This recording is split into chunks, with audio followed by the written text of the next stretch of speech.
सोनाली नुकतीच नवीन लग्न करून आलेली होती. मीनाताई तिचा अतिशय लाड करायच्या. सासू सासऱ्यांना ती जशी हवी होती तशीच होती. ती अगदी शांत, समजदार आणि मनमिळाऊ मुलगी होती.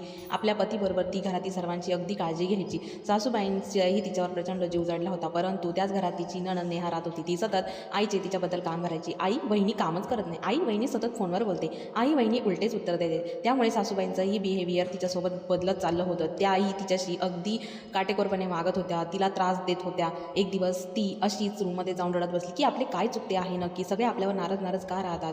त्यावेळेस तिने एक आयडिया केली. घरामध्ये एक छुपा कॅमेरा लावला आणि ती आपल्या रूममध्ये जाऊन बसली आणि नंतर ती फोनमध्ये चेक करू लागली. कॅमेऱ्यात दिसणारे दृश्य बघून ती हबकली.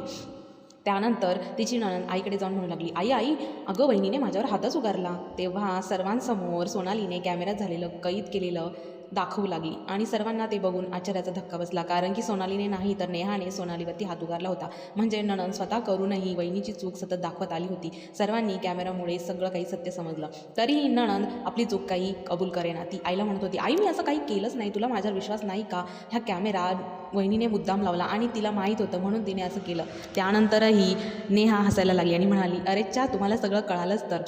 वहिनी फारच सहनशील होती आणि मला तिचं हे दुःख बघवत नव्हतं. तिला कोणी काहीही बोलले तरी ती अगदी सहन करत होती. म्हणून मी तिच्याशी टिट फॉर टॅट वागण्यासाठी असं केलं, जेणेकरून ती ही भक्कम झाली पाहिजे. तिलाही समजलं पाहिजे की कुणाशी कोणत्या वेळी कसं वागावं. वहिनी मला माफ कर, मी मुद्दामून तुझ्याशी वागले जरी असले तरी तुला भरपूर वेळेस दुखावलं आहे. मला क्षमा कर आणि चल आजपासून आपण दोघीही मैत्रिणी. ह्या कथेतून आपल्याला एवढी शिक मिळते, जर कोणी आपल्या भल्यासाठी वाईट वागत असेल तर ते आपण जास्त मनाला लावून घ्यायला नको. बरोबर की नाही? कथा आवडत असते तर चॅनलला लाईक, शेअर, सबस्क्राईबसुद्धा नक्की करा. धन्यवाद.